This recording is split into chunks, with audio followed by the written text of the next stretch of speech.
طبعا ده هزار، اكيد ده هزار وبتهزروا معايا وفي حاجه بجد هتقولوها دلوقتي. اصل انا مش يعني اكيد مش المنطقي ان انا اقول اغلى 10 لعيبه بقى اتلتيك بالباو، مش المفروض يحصل في الدنيا ده. اتلتيك بالباو ايه بس؟ طب انا هقول كيبا. تمام، والسلام عليكم ورحمه الله وبركاته. اعتقد ان حلو قوي لحد كده. اصل هنقول مين؟ هنهبط بقى، نقعد نهبط.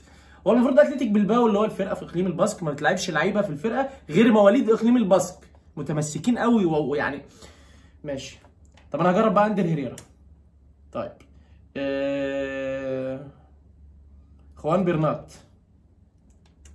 طبعا غلط. طب لابورت امريك لابورت. ماشي. ممكن نروح مع راؤول جارسيا، ممكن، ليه لا؟ غلط. طيب ممكن نروح مع مين تاني؟ خافي مارتينيز. كويس جدا، رقم 3. والله احنا جبنا 4. طب والله ما تيجي نقفل، ما تيجي نقفل وكفايه كده، حلو قوي لحد كده والله. هنحاول نهبد هبدتين كمان كده، ايه يمكن ربنا يوفقنا. طيب هو في لعيب فرنسي المفروض يبقى سهل ده، ولا انا بيتهيألي؟ ولا يوري بيريشيتش قلناه؟ والله ما عارف، غلط اصلا. طيب بقول بقى نجريدو، سولدادو.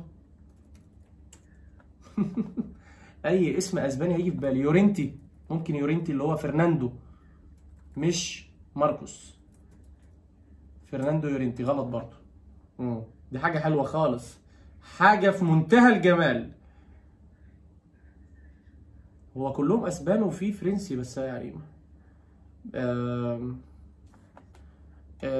اسمه ايه المهاجم بتاع اسبانيا في 2008 ده؟ كان اسمه ايه؟ جويزا. ده داني جويزا ولا مش ده قصدي؟ غلط غلط، معرفش اصلا مين اللي انا قلته ده.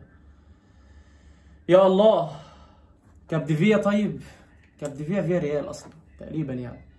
مين يا اخوانا؟ انتوا مين يا جدعان؟ انا ايه اللي دخلني هنا بس اصلا؟ انا ايه اللي جابني هنا؟ ايه اللي رماني الرميه السوداء دي؟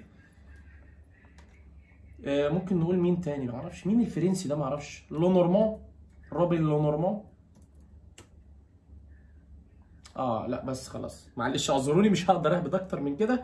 انا قلت كفايه من كيبا، والله قلت كفايه وانتوا ما صدقتونيش، ولكن هنقول ايه عشان المحتوى ما يضيعش. انا هقفل لحد كده يا جماعه، اللي يعرف بقى حد يقوله في الكومنتات.